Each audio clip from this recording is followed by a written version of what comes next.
Meals play a prevalent role in creating and maintaining a community.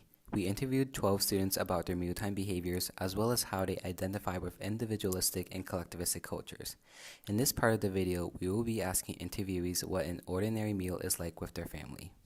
It'd be like me, my mom, my sisters, and like my mom would try to cook, and then we would all eat at the dinner table when like we were all ready.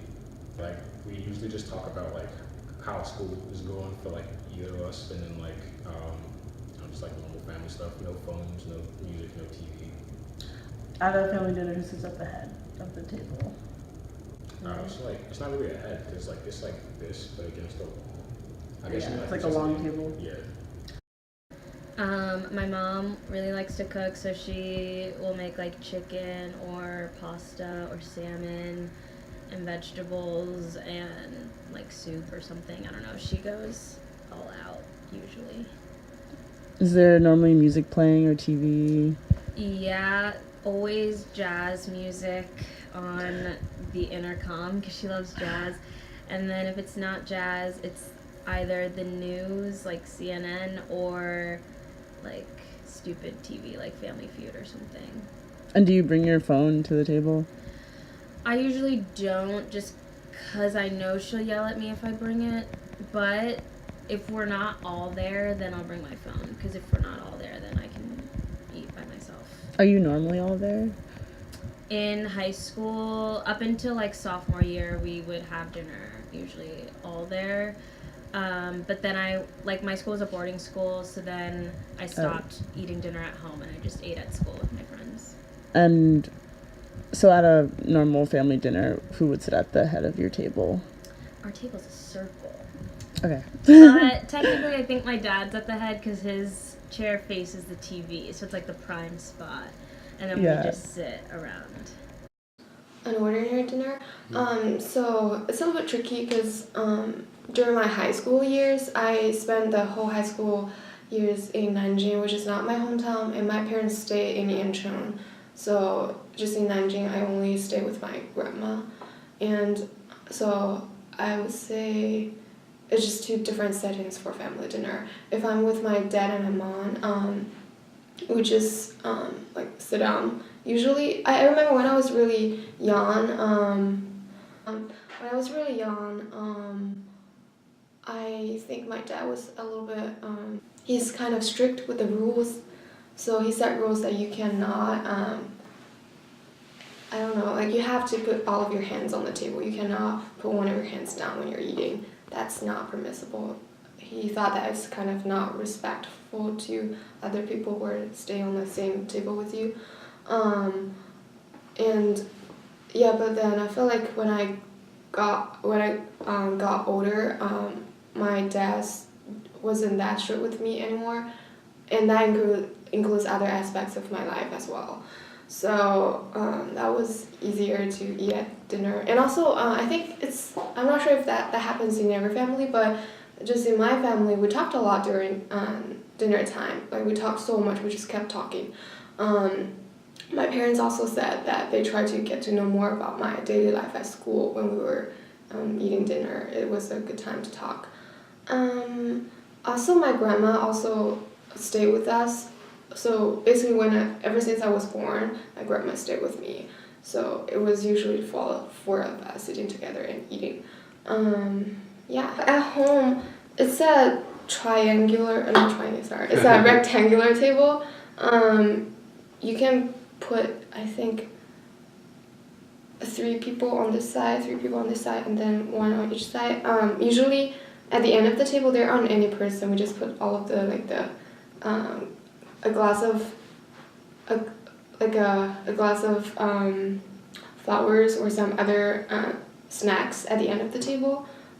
For everyone who want to grab it, you can just grab it. So nobody usually sit at there unless there are any guests come in and we don't have any seats for her, she or him, or so that person might sit there. But usually it's empty. For this side of the table, usually it's my grandma who sits there. But if I have a cousin who usually came to my came to my house and then stayed with me over weekend or over summer holidays. So if he's here, so if he was here, he would just sit at that table. At that position.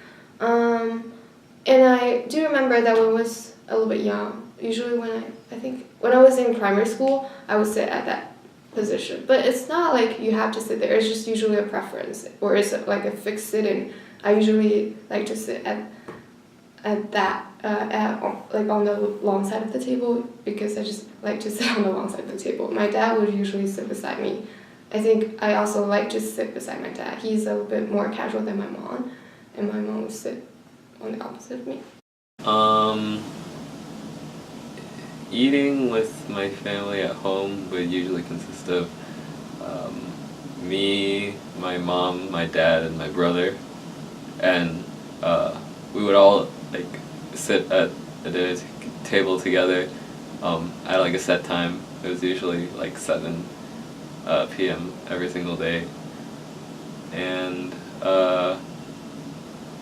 yeah, normally we would just talk about like how our days went. That's about it. Okay. And does anyone sit at the head of the table?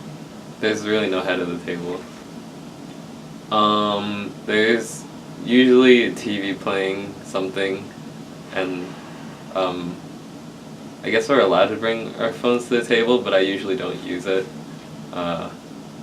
If there is something important that I need to keep checking, then I would, but that's like very rare. Moving on, we will now ask interviewees to describe an ordinary dinner with their friends, as well as what they often talk about during meals. So at the beginning of my high school years, I didn't really hang out too much because of the fact that I couldn't drive. My parents would have to pick us up, and that would be really annoying and inconvenient for them because they did work a pretty strict work schedule. And like my mom, she worked a different work schedule, so she couldn't really make the time to drive us anywhere. And because living in King George, there wasn't much to do without having to drive to a place. So toward the beginning of my high school year, I didn't really hang out much with any of my friends. But then towards the end, when I could drive and I was a junior and senior in high school, I had the car, whereas my sister didn't because we shared a car. And I would go out pretty often after school because I didn't really have anything else to do. And my parents, by the time I was out of school, I had the chance to still hang out with my friends because my parents weren't home yet. So then I just took the opportunity myself to just hang out, maybe go to Sheetz, or maybe go to just like the local convenience store and hang out with my friends. And so, is it commonplace for you guys to meet up as like at Sheetz? Yes. Okay. And can you describe like a ordinary situation where you hang out with your friends there, and what topics you guys talk about? Yeah. So back in high school, when we would meet up to hang out, we would just talk about extracurriculars mostly. High school extracurriculars. We are you talking about before college? Yes. Right? Yeah. So it would mainly just be extracurriculars, and that included like drama. I did band in high school too, so we would talk about like maybe logistics for that, maybe a field trip that's going on. Also, when it got near to the end of my high school years, then we talked more about colleges, what we're gonna do, and where we're gonna be. Okay, cool. And so, who do you think you eat more with before college? Your friends or your family? My family. Okay. And then, so I also forgot to ask, but when you ate with your friends, did you guys have problems with phone usage, or usually sometimes when you eat with your friends, at least one of them's always on your phones, or did you guys not experience that problem? With my friends, I think we definitely used our phones a lot, and that wasn't an issue. But I know when I had a boyfriend at the time, that was an issue. I would have that issue of using my phone too much, and then we would just kind of agree that okay, wait, this time is for us, so we should talk to each other. Usually it would be just to go out and eat, and after eating would go over to one of the friends' house and just hang out in the basement or something like that. So I think one of the most common ones I can remember is the three of us starting out to Korean barbecue, staying there for a while talking about, for example, they are a year older than me, so when I was a junior in high school, they were seniors, and they would talk about college and like what they're expecting or what their majors were, that kind of stuff, and I'd just be talking about how junior year is really hard and that kind of stuff. Then after that, we'd go home, probably watch like YouTube videos or talk about something. I know sometimes we would try to copy like we'd look up dances on YouTube and try to copy the dances. You know, it was really anything. We had a very close bond, so it was more of the fact that we spent time together than what the activity was. Yeah. Okay.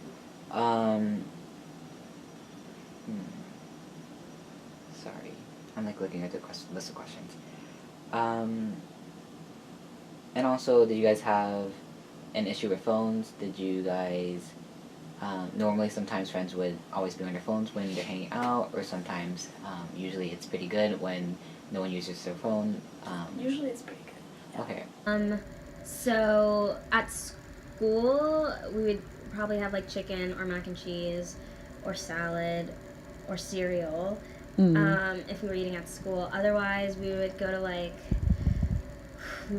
Tiger's Noodles every night, which is like Chinese food, or like PJ's Pancakes, get chocolate chip pancakes. So like basically just really unhealthy food in town. Or like go to the city and get like Dylan's candy bar and just like. What did you guys talk about? Like about other people clothes, at school. yeah. Yeah. Other people in school, boys, clothes, like what's happening over the weekend, stuff like that. What you talking about?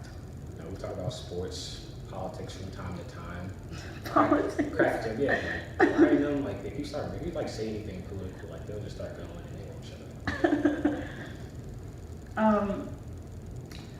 And were you guys on your phone a lot? Yeah. So I have a very close friend that we've been friends ever since primary school. We still get in touch with each other from time to time. So I think I would just talk about having dinner with her.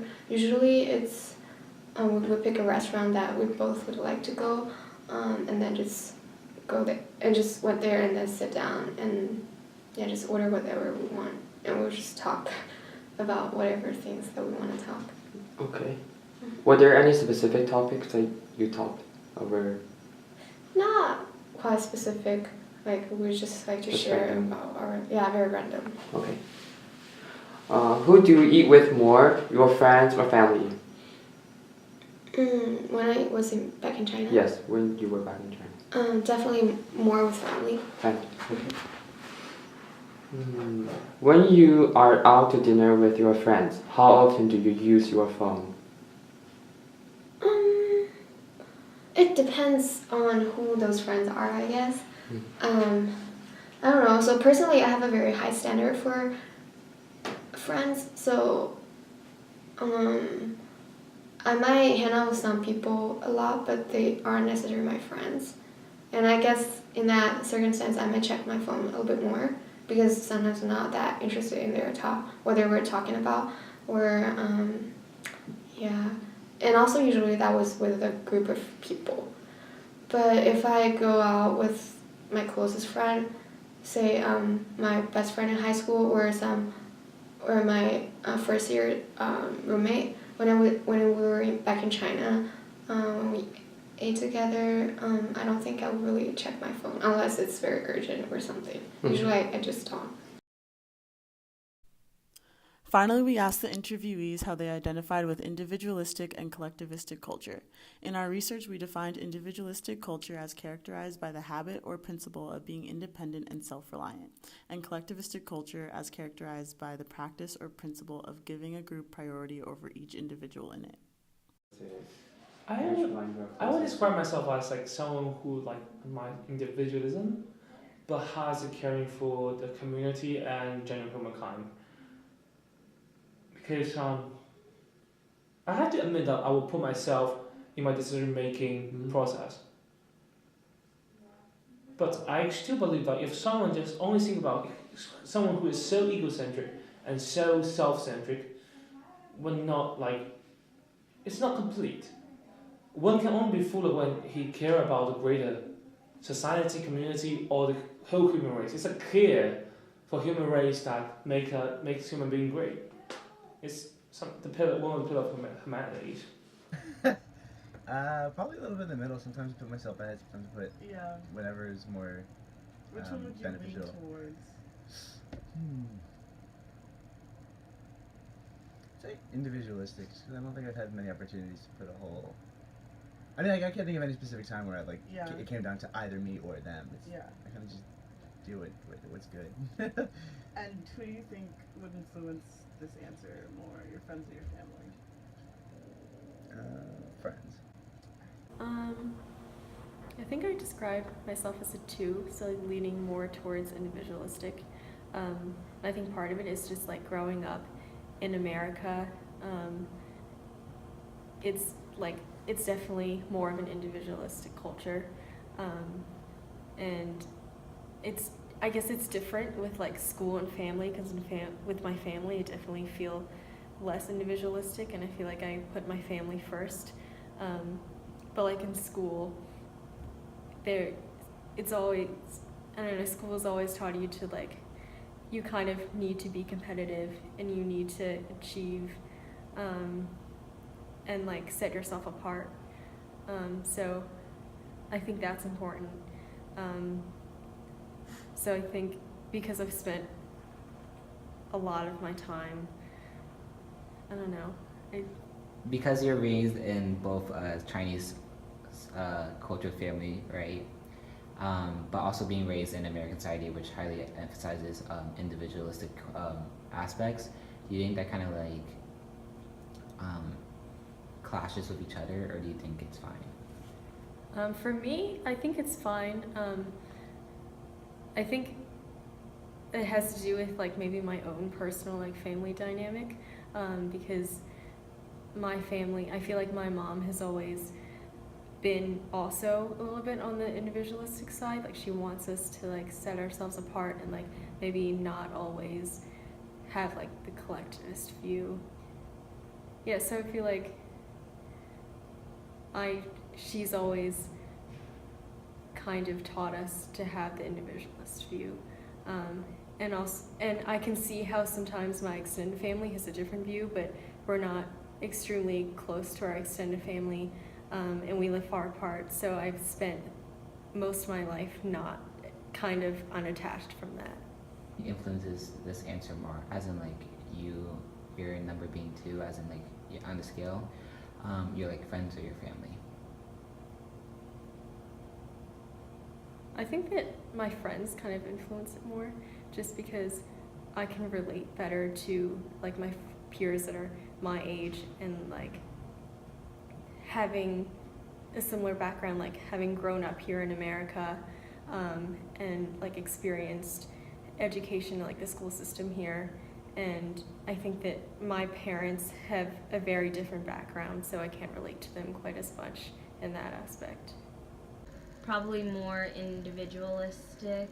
Like I eat by myself all the time, I go to the movies by myself all the time. But if other people are there, then I'll be like, oh, I want us all to go do something together. Yeah. But I don't really, like, I'm not embarrassed to like go eat by myself, or like, I kind of like to do that too, so maybe in the middle.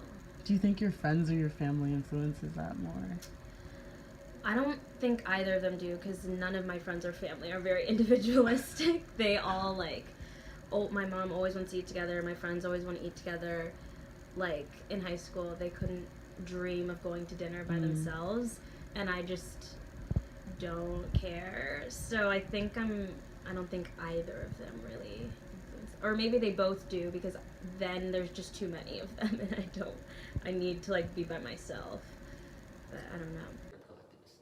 I think I'm more collectivistic. I definitely feed off of people's happiness, because otherwise, if I'm like in an environment, a hostile environment, or maybe 2 friends aren't friends with each other and they kind of have tensions, I won't be comfortable until it's solved, regardless if it's about me or not.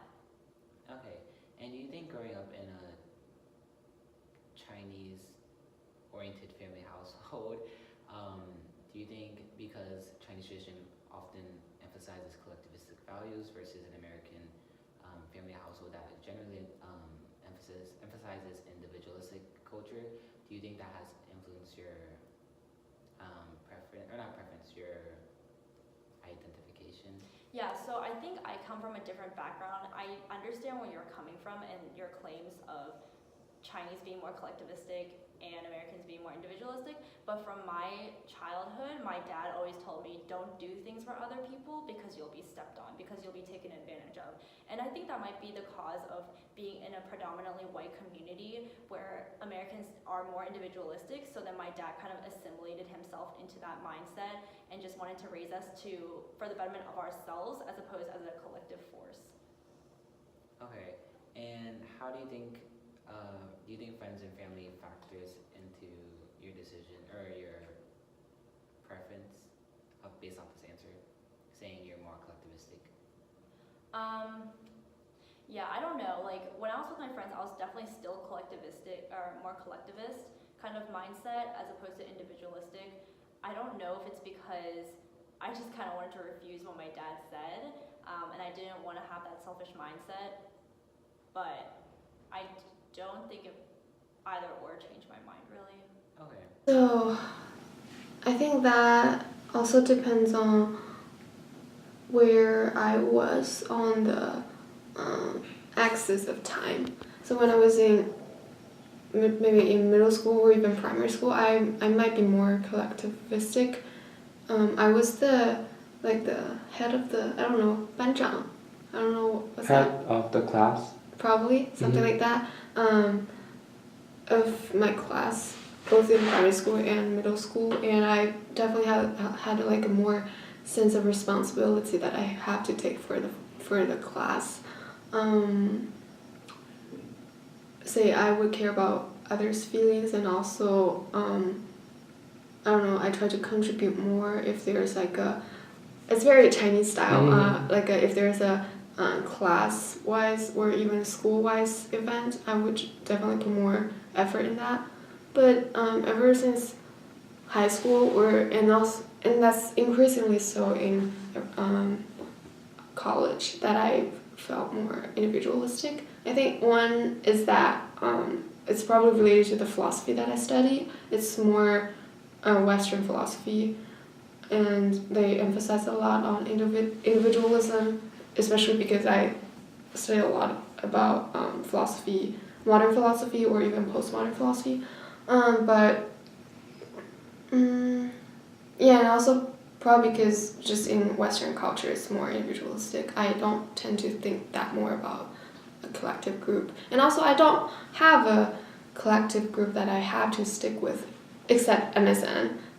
It's a student organization that I got involved a lot. In MSN, I definitely put a lot of value on the collective body, but other than MSN, I don't have that strong sense of collectivism. I don't feel like a duty. I don't feel duty for UVA, say, even though I really love living in UVA. Okay. Who do you think influences this answer more, your friends or your family? I don't think my family. Let me see. So I think I used to be a little bit collectivistic. That was because of the school setting. My parents don't necessarily feel that way. They don't think that I have a duty for the whole group of class, but I think our teacher made me feel so. They talked a lot about your sense of honor for your class as a whole. They talk a lot about those kinds of things. So I might be a little bit conditioned by what they were talking about. But my parents, I think my mom is very individualistic. Like, she doesn't really care about others. Whereas as a whole, she cares a lot about self-interest.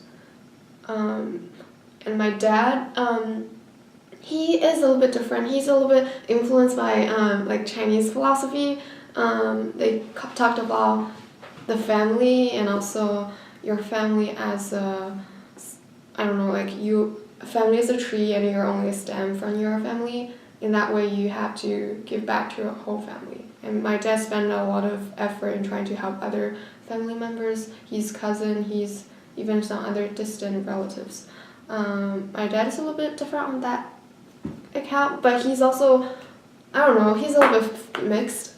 When it came to my personal education, he might focus a lot about my own individual value. I'm not quite clear about my dad really thinks, but that did influence me a little bit, I think. What else? All my friends, none of them are collectivistic. I think I might be the most collectivistic kid in my class. And also, ever just since high school and then in college, none of my friends are really collectivistic. They're pretty individualistic.